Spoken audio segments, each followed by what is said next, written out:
વડોદરાના ડભોઈ તાલુકામાં કુલ 118 ગામ આવેલા છે, જેના ગરીબ દર્દીઓ મોટાભાગે પોતાની સારવાર માટે સરકારી દવાખાનામાં દાખલ થતા હોય છે અથવા તો દવા લેવા આવતા હોય છે।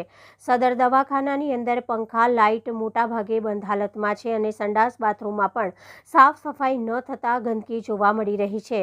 દર્દીઓ અહીંયા સારા થવા આવતા હોય છે, પરંતુ તંત્રની બેદરકારીના કારણે દર્દીઓને મુશ્કેલી વેઠવી પડે છે। જો રાજ્ય અને કેન્દ્ર સરકાર ગરીબો માટે અનેક યોજનાઓ અને સુવિધાઓ ઉપલબ્ધ કરતી હોય તેમજ આરોગ્યલક્ષી કોઈને તકલીફ ન પડે તે માટે લાખો કરોડો રૂપિયાની ગ્રાન્ટ ફાળવતી હોય છે, જેથી કરીને સરકારી હોસ્પિટલોમાં દર્દીઓ માટે સારી સુવિધા ઉપલબ્ધ કરી શકાય। પરંતુ ડભોઈ રેફરલ હોસ્પિટલ ખાતે છેલ્લા ઘણા સમયથી વોર્ડમાં દાખલ થતા દર્દીઓ માટે સુવિધાના નામે મીંડું જણાઈ આવ્યું છે। લાઇટ, પંખાની સુવિધાઓ નથી તેમજ સંડાસ બાથરૂમની સફાઈ થતી ન હોવાથી ગંદકીથી ખદબદી હાલતમાં જોવા મળી રહ્યું છે। બીમાર દર્દીઓ અહીંયા સારા થવા માટે આવતા હોય છે, પરંતુ સારી સુવિધા ન મળવાના કારણે મોંઘવારીના સમયમાં સારવાર માટે ના છૂટકે ખાનગી હોસ્પિટલનો સહારો લેતા હોવાનું દર્દીઓમાં ચર્ચાઈ રહ્યું છે। ગરીબ દર્દીઓ માટેની સરકારી સુવિધાઓ માત્ર કાગળ ઉપર જ દેખાય છે। ડભોઈ તાલુકાના અંદર મોટી હોસ્પિટલ સરકારી આવેલી છે।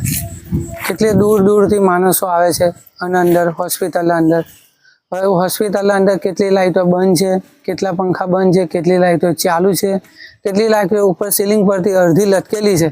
કદાચ કોઈ પેશન્ટ પર માથે પડી જાય એની જવાબદારી કોણ લેશે? આ તંત્રને અમને નિવેદન છે કે વહેલામાં વહેલે તકે આ લાઇટોને ચાલુ કરાવો, સારી પંખા ચાલુ કરાવો, ફેસ લાઇટ મારીને અંદર આવવું પડે છે દવાખાનાના અંદર, તે બધું કમ્પ્લીટ કરાવો અમારી વિનંતી છે। મારું નામ છે લતીફ હુસૈન હનીફભાઈ।